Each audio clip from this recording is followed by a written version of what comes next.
پاس جب لوگ آتے ہیں اور وہ داخل طریقت ہوتے ہیں تو ہم جو بنیادی چیزیں ان کو بتاتے ہیں تو ان میں سے ایک چیز یہ لازمی بتاتے ہیں کہ رزق پاک نہیں ہوگا تو باطن روشن نہیں ہوگا. یہ بنیادی بات ہے. اگر رزق پاک نہیں ہے تو میرے حضور نے ارشاد فرمایا کہ ایک بندہ سفر کر کے کعبۃ اللہ کے صحن میں پہنچتا ہے اور کعبے کے پردوں کو تھام رہا ہے, وہ یمد یدیہ, اور لمبے لمبے ہاتھ کر کے کہتا ہے اے اللہ, لیکن اس کا کھانا حرام ہے, اس کا پینا حرام ہے, اس کا لباس حرام ہے, وہ غذا بالحرام, اس کو غذا حرام سے دی گئی ہے. میرے حضور نے فرمایا اس کی کوئی دعا قبول نہیں ہوگی. سفر کیا, جنگل پہاڑ کاٹے, سمندروں کو پاٹ کر کے آگے گیا, ہواؤں کے کلیجے چیر کے آگے بڑھا, مہینوں کی مسافتیں طے کر کے گیا اور کعبۃ اللہ کے سامنے کھڑا ہے, سین حرم میں مطاف میں کھڑا ہے, لیکن اس کا جسم حرام سے پلا ہے. اس نے جو پہنا ہے اس لباس کا تانا یا بانا حرام کا ہے, اس کو غذا حرام کی دی گئی ہے, اس نے پیا حرام کا ہے, اس نے کھایا حرام کا ہے, تو پھر اس کا یہ سارا سفر رائے گاں چلا جائے گا, اس کو کچھ نصیب نہیں ہوگا. تو سب سے پہلی شرط اس عنوان سے عقل حلال ہے. اس کے بعد پہ صدق مقال ہے کہ آپ کی زبان جھوٹ نہ بولے. جب کوئی شخص جھوٹ بولتا ہے, روحانیات تو دور کی بات ہے, اللہ کے فرشتے اس سے 1 میل دور ہٹ جاتے ہیں. جب کوئی شخص جھوٹ بولتا ہے تو حدیث پاک میں آتا ہے اس کے منہ سے ایک خاص قسم کی بدبو نکلتی ہے. اس بدبو کو ہم نہیں سونگھ پاتے لیکن فرشتے سونگھ لیتے ہیں, چونکہ فرشتے انتہائی حساس مخلوق ہے, اور وہ جھوٹ کی وجہ سے نکلنے والی بدبو کو سونگھتے ہیں. اللہ نے حضرت امام اعظم امام ابو حنیفہ رضی اللہ تعالیٰ عنہ کو یہ بصیرت عطا کی تھی اور یہ باطنی نظر بخشی تھی کہ جب کوئی شخص وضو کرتا تھا تو اس کے وضو کے پانی سے پہچان لیتے تھے کہ یہ کس گناہ کا مجرم ہے. جب بندہ وضو کرتا ہے تو وضو سے ہاتھوں کے گناہ جھڑتے ہیں, منہ کے گناہ جھڑتے ہیں, تو وہ وضو کے پانی سے اس بات کو محسوس کرتے تھے. اللہ نے ان کو وہ بصیرت عطا کی تھی, لیکن انہوں نے اللہ کی بارگاہ میں عرض کی مالک مجھ سے یہ چیز چھین لے, یہ چیز مجھے نہیں چاہیے. لوگوں کے بارے میں جو ہے وہ ایسا گمان پھر پیدا ہوتا ہے. تو فرشتوں کو اللہ نے وہ حساس جو ہے وہ پاکیزہ وجود دیا, اور ان کی حس ایسی ہے کہ وہ بدبو جو انسان بولتا ہے اور لفظوں سے جو اثرات نکلتے ہیں وہ محسوس کرتے ہیں. تو جب کوئی شخص جھوٹ بولتا ہے تو اس کے جسم سے, اس کی زبان سے جھوٹ کے ساتھ بدبو نکلتی ہے. اللہ کے فرشتے 1 میل دور تک پیچھے ہٹ جاتے ہیں. تو مجھے بتائیے, جو شخص جھوٹ بولتا ہو کیا اسے کوئی روحانی مرتبہ مل سکتا ہے؟ یہ سوچا بھی نہیں جا سکتا, یہ امکانات سے ہی نہیں ہے. اللہ کے محبوب علیہ السلام سے پوچھا گیا کہ حضور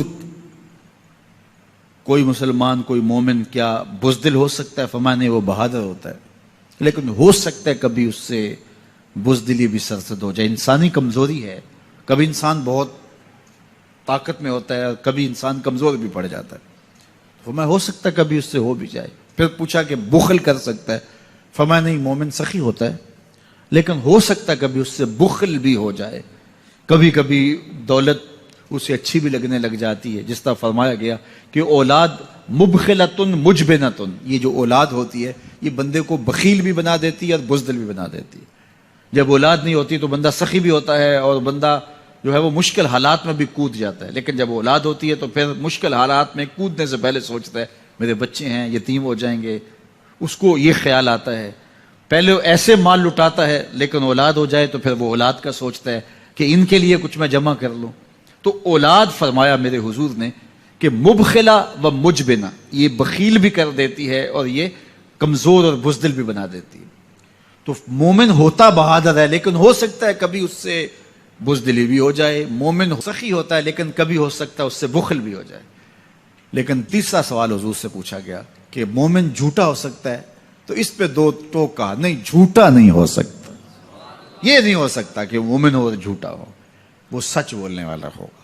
تو عقل حلال اور صدق مقال, یہ 2 خوبی. حنظلہ رضی اللہ تعالیٰ عنہ حضرت ابو بکر رضی اللہ تعالیٰ عنہ کے پاس آئے اور کہا نافق حنظلہ, حنظلہ منافق ہو گیا.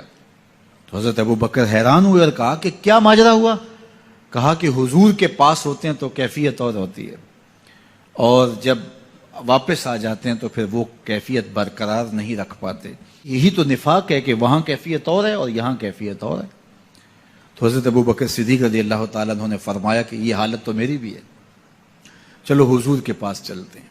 آقا کریم کی خدمت میں حاضر ہوئے اور جا کے کہا کہ حضور حالت یہ ہے۔ تو آقا کریم نے فرمایا کہ وقت وقت کی بات ہوتی ہے، اور اگر تمہاری وہ کیفیت جو یہاں ہے وہ باہر بھی برقرار رہے تو مدینے کی گلیوں میں فرشتے تم سے مصافحہ کیا کریں۔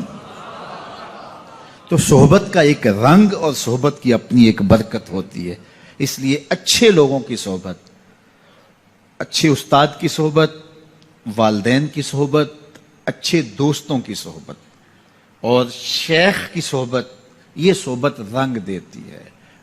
گر تو سنگے خاراؤ مر مر شوی، چوں بصاحب دل رسی گوہر شوی۔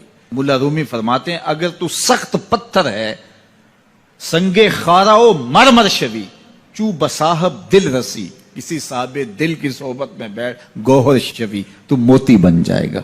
صحبت رنگ چڑھائے گی نا، صحبت رنگ چڑھائے گی۔ شیخ سعدی فرماتے ہیں میں حمام میں گیا تو وہاں مٹی تھی اور میں نے سونگا تو اس سے خوشبو آ رہی تھی، تو میں نے کہا تو مٹی ہے اور تیرے وجود سے خوشبو آ رہی ہے؟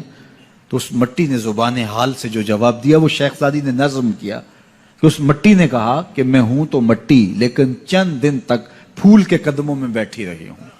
جمال ہم نشیں در من اثر کر وگرنہ من ہما خاکم کے ہستم، میرے ہم نشیں کا جمال میرے اندر سرایت کر گیا ہے، ورنہ ہوں تو میں ذات کی مٹی۔ اللہ اکبر۔ لیکن پھول کی صحبت کا رنگ چڑھا ہے۔ درد منداں دے سخن محمد دین گواہی حالوں، درد منداں دے سخن محمد دین گواہی حالوں، جس پلے پھل بدے ہون آوے باس رومالوں۔ یہ صحبت کا رنگ ہے جو اثر پذیر ہوتا ہے، اس لیے ہمیں اہل اللہ کی صحبت میں بیٹھ کے، صالحین کی صحبت میں بیٹھ کے، اچھے لوگوں کی صحبت میں بیٹھ کے سیکھنا چاہیے۔ تو اولادوں کو اپنے والدین کی صحبت میں بیٹھ کے جو ہے وہ سیکھنا چاہیے۔ دور موجود کے اندر سکھانے والا کوئی پاکیزہ وجود نہیں رہ گیا، ہم سب کچھ سوشل میڈیا سے سیکھتے ہیں۔ سوشل میڈیا سے آپ کو معلومات تو نصیب ہوں گی لیکن تربیت نصیب نہیں ہوگی۔ آدمی آدمی بناتے ہیں، تربیت کسی شخص کی صحبت کے نور سے نصیب ہوتی ہے کہ سینے میں حب رسول اور خشیت الہی کا جو جذبہ نور تھا، اللہ تعالیٰ جل شانہ نے ان کو جو عرضاں کیا ہوا تھا، قرآن مجید کی تلاوت کرتے تو ان کی آنکھیں آنسوں کا خراج دیتے، اور عذاب کی آیات پر جو ان کی کیفیت ہوتی تو اس وقت ان کی اس کیفیت پہ ترس آنے لگتا۔ وہ آنسو جو حضور کی محبت میں بہے گئے اور اللہ کی خشیت میں آنسو جو بہے، وہ معمولی آنسو نہیں ہیں۔ رومی کہتے ہیں جہاں پانی گرتا ہے وہاں سبزہ اگتا ہے، جہاں آنسو گرتے ہیں وہاں رحمت اترتی ہے۔ تو یہ کتنی بڑی دولت ہے، اور یہ درد، یہ کیفیت جو ہے وہ اہل اللہ کی صحبت میں بیٹھ کر کے نصیب ہوتی ہے۔ اللہ اکبر۔